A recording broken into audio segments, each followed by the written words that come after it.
Bigger doesn't always mean better, especially when you see what the Blackmagic Pocket Cinema camera can do. Let's take a look.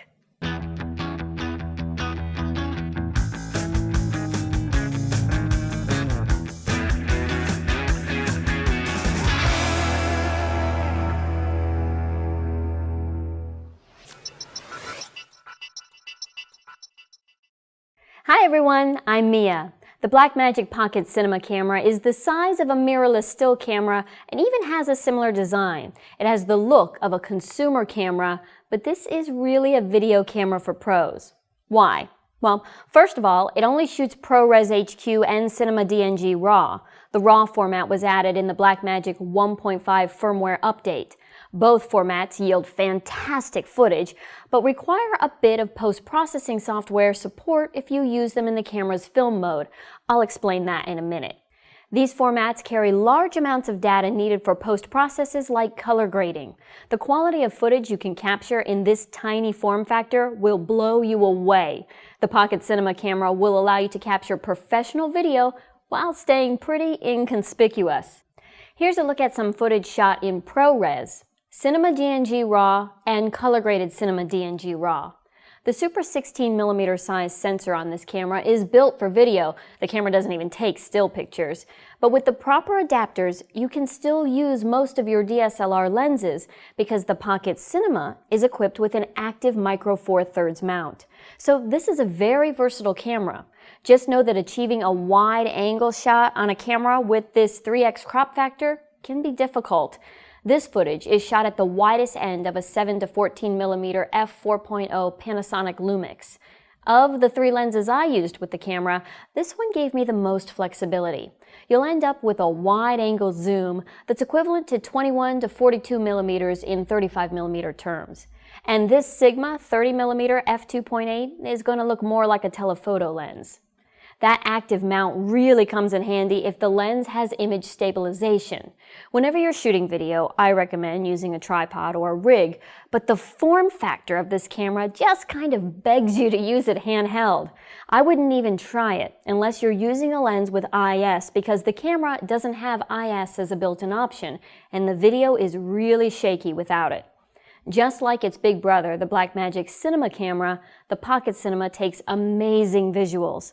But it takes a few extra steps to capture that footage. For instance, the Pocket Cinema takes SD cards, but a 64 gig card will only grant you about 37 minutes of video if you're shooting in ProRes at 30 frames per second.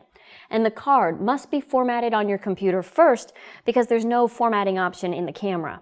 Now, if you want to record in Cinema DNG RAW, you'll want to use a formatted SDXC card. Blackmagic recommends the SanDisk Extreme Pro 64GB SDXC memory card, which is SanDisk's priciest card line with the fastest read and write speeds.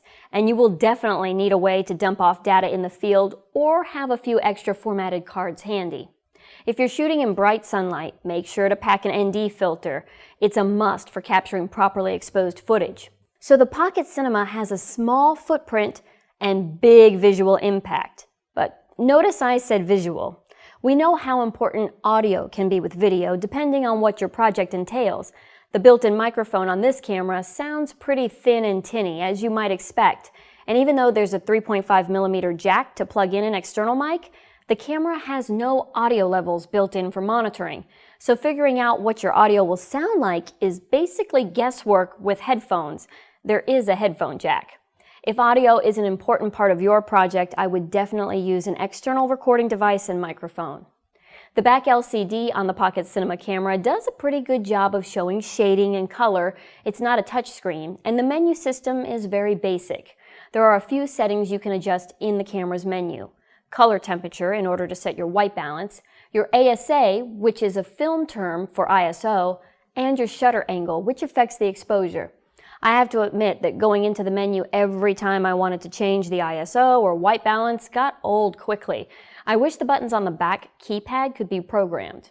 Under the microphone menus, you'll find basic mic controls, but again, without monitoring levels, you're guessing at what sounds right. And when it comes to the recording menu, as we discussed, ProRes and RAW are the only two formats. In ProRes, you can adjust the dynamic range to film or video.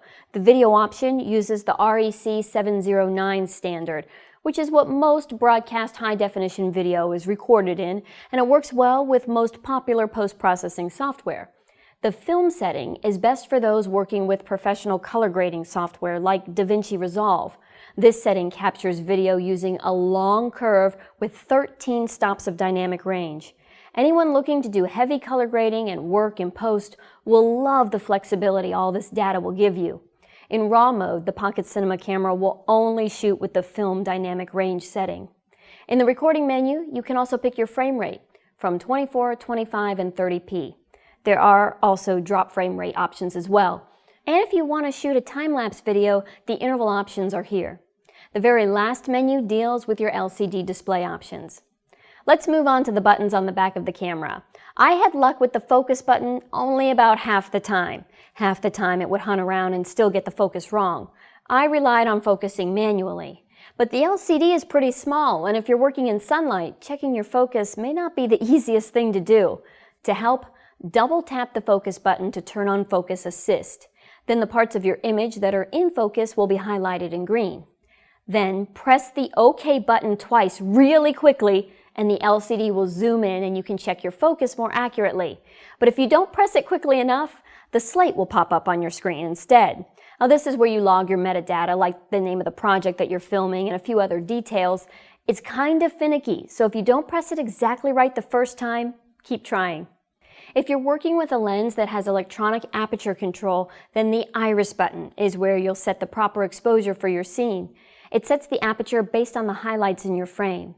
You can adjust the iris manually with the up and down arrows on the back of the camera. The three buttons on top are for playback, and they're very simple. There's no scrubbing or deleting in camera. You just press play and watch. The forward and backward keys move between clips.